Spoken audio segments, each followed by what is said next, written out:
everything you said. I'm thinking about you. Hello everyone, দোলনের ডায়েরির আর একটা নতুন ব্লগে তোমাদের সবাইকে স্বাগত। এডিনবার্গে আজকে আমাদের তৃতীয় দিন, আর সকালবেলা উঠে শিবম ঠাকুর দিয়ে অফিসেও চলে গিয়েছে। তোমাদেরকে আগের একটা ব্লগে তো আমি বলেইছিলাম যে আমরা স্কটল্যান্ডে এসেছি, কারণ শিবমের এখানে একটা রিসার্চ প্রজেক্টের কাজ আছে, তো সেই জন্য সকালবেলা বেরিয়ে গিয়েছে। আর আমি রুমে বসে দুপুরের লাঞ্চটা নিজের জন্য বানিয়ে নিচ্ছিলাম। এই রেডিমেড নুডলস গুলোই নিয়ে এসেছি, তো এটার মধ্যে একটা বানিয়ে নেব।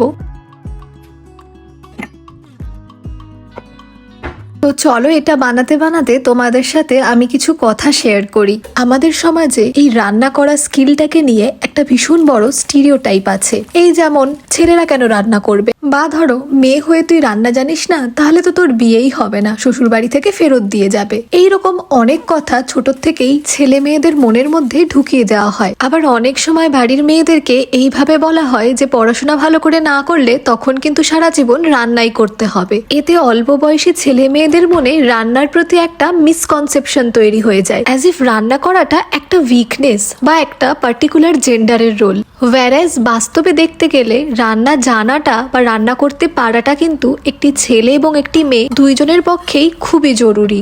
আমাদের দেশ থেকে জার্মানি বা ইউরোপের অন্যান্য দেশে প্রত্যেক বছর অনেক স্টুডেন্টস পড়াশোনা করতে আসে বা হয়তো চাকরি করতে আসে। তখন কিন্তু ছেলে বা মেয়ে হিসাবে ভাগাভাগি করলে চলবে না। এখানে আসার পরে একটা ছেলেকেও যেরকম রান্না, চাকরি, পড়াশোনা তিনটেই করতে হয়, একটি মেয়েকেও কিন্তু সমান তালে তিনটেই ম্যানেজ করতে হয়।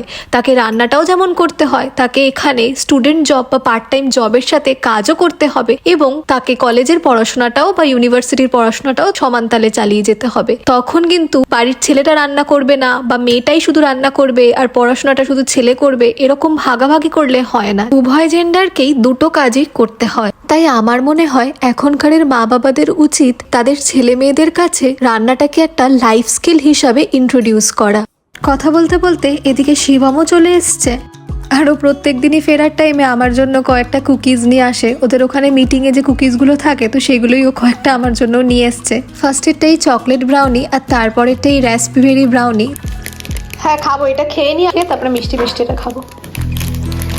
আজকে বিকেলে শিবমদের অফিস কালিগরাই একটি ডিনারের জন্য ইনভাইট করেছে সবাইকে, তাদের ফ্যামিলি মেম্বার্সদের নিয়ে যারা এসেছে। তো ওখানেই যাব। তো এখান থেকে আমি মেকআপ প্রোডাক্টসগুলো নিয়ে একটু টেবিলে রাখছি। তো একটা get ready with me video shoot করব, আর সাথে রেডিও হব। এই গেট রেডি উইথ মি ভিডিওটা আমি শর্টসে দিয়ে দেবো, আর আমরা কোথায় যাচ্ছি এবং কি কি খেলাম সেগুলো সবকিছুই আমি লং ব্লগে শেয়ার করব।